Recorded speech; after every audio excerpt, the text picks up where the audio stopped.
So appreciate everybody for coming through. David W. Williams, also known as a retail trader, got a special guest today. Had to go ahead and bring her through. And what we're trying to do is give you a really good understanding of what companies that you want to look at going into 2026, because we want to try to get you in a position of where you can kind of get ahead of the game, get ahead of the curve. There's a lot going on in the economy. We want to put you in the best position to be successful. So brought in Dr. Chaz from Know Better, Do Better Consulting. Dr. Chaz, what's going on with you? Good. Glad to be here. Glad to be here. I'm glad you was able to come through. Always talk to people about you being able to trade the spot really, really well. You're the go-to person for that. And I know you've kind of expanded. So bringing you in here to kind of talk about some companies we want to look at going into 2026. So let me go ahead and pull my screen up first, and we'll get straight to it. So the first company that I want to talk about is BLDR. And the reason why I want to talk about it is really simple. It's a construction company. They do a lot of commercial. I believe that as the interest rate starts to go down, it's going to put them in a position to where they're going to be able to start doing more jobs, doing a little bit more building. It's going to expand their base.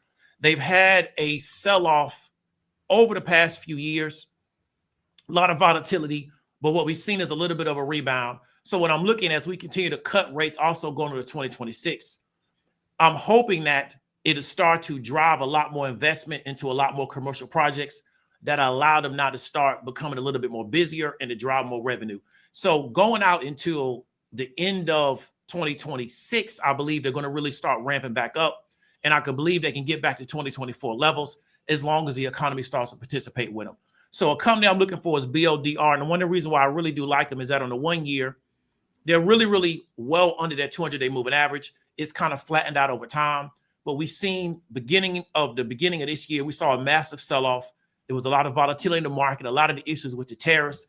It looks like we could be smoothing some of that out. And also, again, we're going to continue to lower the rate. I think as we go into 2026, the rate's going to get lower and lower. I think they're going to have to lower it because of what's going on in the economy. And where I'm from, the commercial activity takes place regardless of what's going on in the world. Because I'm from Orlando, Florida, it can kind of be dependent on where you're from. But I'm looking for BLDR to start driving a lot more revenue as the cost of capital starts to go down. It can drive more growth and drive more expansion. So that's the first ticker that I'm looking at. I will look at it from an equity standpoint. You could also look at it from an option standpoint, not investment advice. It's just my own perspective. So Dr. Chaz, I know you told me that you were looking at SoFi. So what do you want to talk about in regards to SoFi? So in kind of the reverse of where BLDR is sitting very close to that 200, we're well off of it for SoFi, but SoFi is in a very strong growth state. I've listened to several of their earnings calls and even signaled it back in May, around May 2nd. I told everybody to start buying shares and looking at the 20 strike for January, just long out, giving yourself time to position, and also buying 5 shares every Friday up until then. Well, once I did the analysis and put it in a graph, had people bought it over that May till about the end of September, they would have paid a little over $2,000 for the shares. But with the dollar cost averaging and just buying, those shares would have been valued at over $3,000. So it's to kind of give you a slow and steady pace into investing without kind of breaking the budget, and looking at a company that provides a lot of value. A lot of people are big on PayPal and Klarna. And with the state of the economy, everybody's using buy now, pay later. Yeah.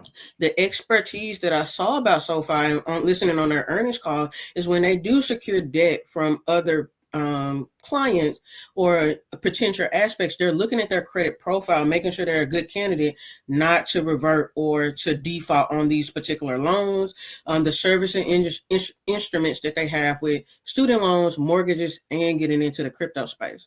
So I'm very bullish on them. I like them on pullbacks. I do see them probably being implemented into the S&P 500. And if people can get in now while they're well over under $100, I could see this booming similar to Palantir. So if you pull up Palantir's chart and see where they've come over the last year with the growth, most people get scared when companies are well off of their 200-day moving average. They look for that low. But if you're always waiting for something to pull back and never get in, you're going to continue to miss the opportunity. So look at this chart. If people were concerned about getting into Palantir, like, oh, I missed the boat, I'm going to wait for it to drop back under the 200, you're going to still be waiting. So you thinking that SoFi can be kind of similar to Palantir, to where people may not get the sell-off that they're looking for, and they could kind of miss it as it continues to keep going up? Correct. So instead of just trying to get in the perfect entry, it's just about getting in position now. The way Trump is moving in a lot of parts of the economy, that pullback, we may get small ones, but we may not get that perfect entry anymore. Back down to that 200, I don't see it dropping that far. We could drop back to a substantial support, maybe at 25, but it's not going to drop super low. This thing is running hard. They have a lot of great backing, so I want to see how their earnings is going for October the 28th. And to continue to push forward. Okay, definitely. So why do you think, really quickly, why do you think SoFi is like an attractive company? So what do they do? Kind of like, what space are they in? I don't know if I missed that when you talked about it, but why do you kind of think they're an attractive company? They're in the financial space. So Okay. buy now, pay later. They do mortgages. They have student loan refinancing, and they are getting into the crypto space. So their revenue turnaround. Also, I just found out that you are able to trade options on the platform. So the platform runs very strong. I haven't had any hiccups. I've yet to trade options on it, but I am going to, because they do provide it. But they offer a lot of services that are catering to people. They have a high yield savings account. And it's just the way they manage the company to reduce debt or default makes them a long-standing, profitable company. Their backing and kind of financial or growth state is still very strong, and they're still very low as far as share price. Okay, that makes sense. Yeah, I've heard about them a lot on a regular basis. And so it's something that I wasn't familiar with trading from a trading standpoint, but I know I was familiar with them. So my next company that I want to talk about is going to be Republic Services. It's a really, really basic business. They just pick up trash. And so I know that kind of regardless of what's going on in the economy, as long as people keep their trash contracts, they're still going to have money. So we've seen a really, really strong sale of them since, let's say, spring, summer of this year. What I'm looking for is them to reclaim that 200-day moving average, because, again, I think they're a very stable, reliable, I would say almost recession-resistant corporation, because people still going to have to get their trash picked up.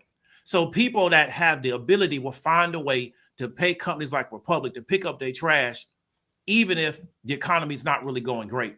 So I think there's somewhat of a defensive play, but maybe not necessarily what we call a defensive play, like maybe healthcare, utilities. But I like the trash business because it's a business that people have to engage in, even if they don't necessarily look forward to it, because they need to get their trash out in front of their house. And so once you become aware of companies like Republic, if you start to move around your city, you may see their dumpsters in your city, you may see their trucks. But regardless of the particular corporation, somebody's going to have to come pick up that trash. If not, the trash just sits out. So we saw a little bit of this earlier this year, places like Philadelphia, where the trash wasn't getting picked up and how bad that was for people. So I like companies like this. They're very boring, but they're in a great space. Somebody's going to have to do the business. So I just picked Republic because I really like where they're currently at on the chart. I think there's a lot more room for them to move up based on where they've currently been. And so I think they can get back to those particular levels going into 2026 and continue to move forward. So Dr. Chaz, you said your next company. Let's go ahead and pull up something that a lot of people know about. Let's pull up Amazon, and you kind of give us some feedback on that, please. Right with Republic, though, are you watching Waste Management as well? I know of Waste Management, but I like Republic really better because I like their options chain a little bit better. That was going to be my next question.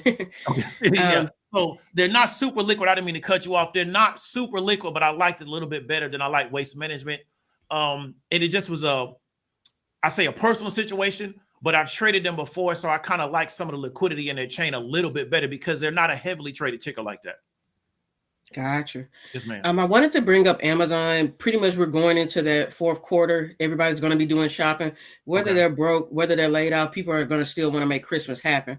And what are the major companies that's going to provide that service for them is Amazon. But a lot of people just look at Amazon as just shipping and not with their cloud space. And we just saw that with the internet, all of those companies, trading companies were down. Blackboard was down for students to be able to learn because of the IWS. And I looked it up, and the IWS makes up about 17 to 20% of their revenue. So that's a large portion outside that people just forget about. So again, I'm always strong on Amazon, being very bullish. They're very close to their 200-day and can continue to strive. And the outlooks from certain analysts and when their revenue staying poor, this company is going to continue to grow. Yes, they're sitting at 224, but this could be another 500 sure company in the future. Not, I won't say next year, but they're definitely going to be growth. I see them hitting the 250s, 275s toward the end of next year. Especially again, interest rate come down. People are able to acquire credit more. Banks are a little bit more lenient with credit and utilization. So people are going to be able to buy, and people just like to keep up with a certain lifestyle. So they're going to be charging and purchasing what they want to get that lifestyle and keep that, like you said, that dopamine hit. They're going to keep wanting to get those things. Amazon provide that. I've ordered something in the morning at 8 o'clock and it's at my door by 1. And that's really, really fast for a delivery service. So they're paying into that, making sure they're providing that standard to that company. So this is one I think people can start dollar cost averaging with shares. No, you may not be able to afford a whole share right now, but if you're buying or getting $25 worth of Amazon, by the end of the year, you've been acquired a position and just start to build. Yeah, and I really like you pick because this is something I talked about before. I think Amazon, and you might know to be aware of this because I talked about it before. I'm really still bullish on Apple, but I really think Amazon is probably going to be a 100-year company. What they do, what they provide, their services, their footprint. You being from out of the Memphis area, I know you are aware of how big a footprint that FedEx had there. And Amazon and FedEx used to do a lot of business because of that footprint. I just think they're such a massive company. They're in so many spaces and they're so entrenched, and now they've become part of our daily life. I remember, I'm old enough to remember when, delivery took 4 to 6 weeks. Yeah. Now we just talked about, you get something out of Amazon, you pretty much expect it the same day. I ordered something last night. It came this morning. So their efficiency, what they've been able to do, the footprints they've been able to build, I just don't think they're going anywhere anytime soon. I really think they will be a 100-year company because they've kind of embedded themselves in our daily life. And I think everybody's kind of chasing AI plays, and that's cool. But Amazon can implement AI into what they do to make them more effective and to continue to drive more revenue. And then we saw with AWS how big of a footprint they had, because when they went down, everybody went down with them. So I really like this pick. I think this is a really, really strong corporation. I think they have a massive footprint in a lot of different areas. I think they're just very dominant at what they do. And I think in this kind of narrative where everything is AI, we kind of miss how artificial intelligence and robotics can be utilized in these spaces to make them a lot more money.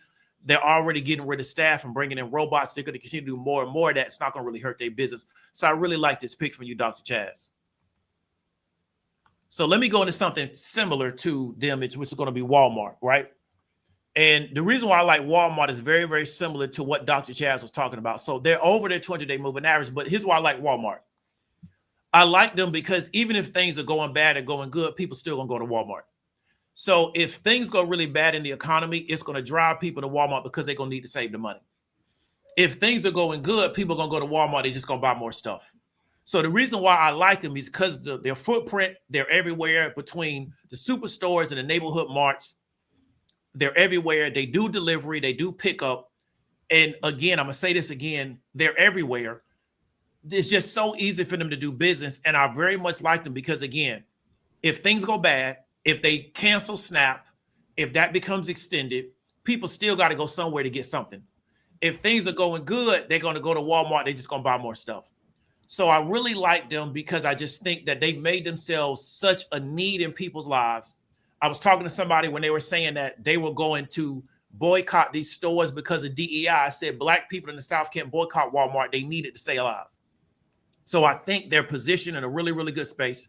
So as long as the economy is somewhat around and people aren't off in the streets rioting, I like Walmart to keep going up. And I think they're going to keep squeezing Target. They're going to squeeze out Dollar General. They're going to squeeze out Dollar Tree because they have economies of scale. They're a little bit more efficient. They got better relationships with their suppliers. So they're going to keep eating up that pie from everybody else. So I think their only real, I'd say, competitor now probably would be at Amazon, because Amazon's now trying to go into the grocery business, things of that nature. But I don't see the other footprint stores as being a competitor to them. I like them long term. They've been around ever since I've been a little kid. They haven't gone anywhere. They just continue to get bigger. So, Dr. Chaz, what was the next ticker you want to look at? I have it as CONY. Is that correct? That's correct. So let me go ahead and get to that real quick. CONY. Is that a fund? Okay, there we go. Is it CONY? I got it as Yield Max coin. Okay, yep, my bad. Let me start with a point. Okay, here go to 1 year. Okay, what's going on with this, Dr. Chaz? So everybody's big in the crypto space now, but they don't want to Okay. lose money. They want security. And this is a way for them to get a leg in and provide some value back to themselves with them without doing anything. With this being a yield fund, you will receive a monthly dividend. So Okay. that's another thing that makes it very attractive to me. I'm big on crypto. I do see Bitcoin hitting 150, 250,000, and Mm. the services or the apps that provide Bitcoin are going to hit big on that. So instead of you trying to get into Coinbase, if you look up Coinbase, I think it's over 200 right now in share price. They can get into the high yield dividend Coney and just start acquiring it because it's at an attractive price. Under Okay. $7, I like it. We're under the 200-day. If we move back up to the 200-day, can you move up to the 200-day and just let me Mm. know what the share price is? How do you do that here? Oh, just go to the end of where it's sitting at right now. Just Okay, my just hit on bad. the line. Yeah, just get on the line. Yep, where we at? I say 868. 868. So if Yes, it ma'am. moves back to the 200, you got about a 20-30% return right there. And I like that. That's Okay. a very good return on just dollar cost averaging this low. Now, projected, this could get up to about $30 in the near future. But even if we just double this, you've doubled your return. You're already getting dividends for that money. So again, buy one share or 5 shares every Friday. You acquire your 100 shares. You take it another step. You can do a will method, sell against the shares, cover calls, different things like that. So I really like Coney for the people who want to get into the crypto space. They can't quite afford Coinbase, but they do see the growth in where crypto's going and wanted just a little bit more security. It's the ETF. So I like that because it gives them exposure to it because that's something you taught me about. What's the alternative to Tesla? Was it TSSL? TSLL. TSLL. So you taught me about that because Tesla's really expensive for a lot of people. I was Yeah. like, yeah, Dr. Chaz told me about this other thing that you can get into. You can still catch that move, but you ain't got to pay that Tesla price. Yep. Yeah, That's why definitely. I'm So always looking for that entry. exactly. So let's roll into something that we're talking about because we know currently right now, economic times are kind of uncertain for a lot of people. They don't necessarily know how things going to look out, especially this year, but most importantly, going into next year. A lot of people kind of been furloughed or short-term laid off because what's going on with the government. That still may be going on by the time of this particular video, but there's been things been going on since the top of the year. What do you have kind of going on right now with things that you're going from a future, from a business standpoint, some of the offers you have to try to help people in those situations? My current offers, I still teach one-on-one, but that'll be a VIP service now. And now I'm going into group mentorships. I just want to reach more people and get them this skill set. So I'm keeping it small, 10 to 20 clients. I don't need a room of 100 people because 80% of them are not going to learn. So in order for me as a business standpoint and as people effectively learning this skill set, keep it tight, keep it small where we can keep it more intimate so you can really learn this and have it a little bit customized to what you're looking for, whatever budget. I kind of pride myself on keeping contracts and to get into the game at $100. Okay. People oftentimes watch a lot of other people in their contract. They're spending $15,000. People don't even have that to start with. So I really look for companies that can be affordable, where you can get your foot in and start making money on a daily basis with just $100. Okay, I appreciate it. And so, what you make sure I understand what you're saying, right? You're saying a lot of people that are challenged by the fact that I may feel like I can't afford to participate in it. You figured out a way for a lot of people to get in at a much lower price point where they can still participate but not feel scared to get in. For sure. And make the Okay. returns that they're looking for on the daily. Most people want an extra $100 to $200 per day or per week. And that's not about taking time away from their family 4 or 5 hours. You do a part-time job, 20 hours, you can come to the stock market and do it for 20 minutes. I feel you. I feel you. So now, Dr. Chaz, and we're not trying to turn this into an interview, but I just want to get some perspective because we ain't talked to you in a minute. So you've been teaching for an extended period of time. What do you most enjoy about helping people in this particular area? Like, what's the thing that kind of really makes you want to get up and keep doing it on a regular basis? Changing lives, just Okay. seeing our community get ahead because this is a window. And every time our people, the people that look like us, get to the door, that door closes and we got a window. So now this window is going to start getting pinched. They're doing things that I see in the stock market to kind of squeeze retail out by not having a lot of volume during the trading hours and letting it move during share price when the market is closed. So if our people can take advantage of this, get a nice amount of money and get out the way, that's what I want for our people. I feel you. I feel you. I agree with you. Yeah, we're starting to see things kind of change in the market a little bit. They're kind of closing certain doors. People may not be aware of it. So we got to kind of see how things roll out. So Dr. Chaz, I appreciate you coming through. I want to encourage everybody to kind of look at some of these tickers. And even if you don't necessarily go with these, try to create a narrative on how you kind of think things are going to move into the future. Because regardless of what goes on in the economy, they're going to put money in this market. They're going to move money out, back and forth, side and side. So Dr. Chaz, is there anything that you want to talk about before we get up on out of here? No, that's it. Take a look at these tickers, find out what suits your budget, and lock in. I appreciate it. All right. So thank y'all for coming through. Thank y'all for watching. Want to really encourage you to look at Dr. Chaz's offer. Take advantage of that offer while it's still available to you. She got a long track record in the space. She really knows what she's doing. She's somebody that I refer people to on a regular basis because I know she knows what she's doing. And I know she actually cares about the people that she's working with. Y'all stay safe. Talk to y'all later.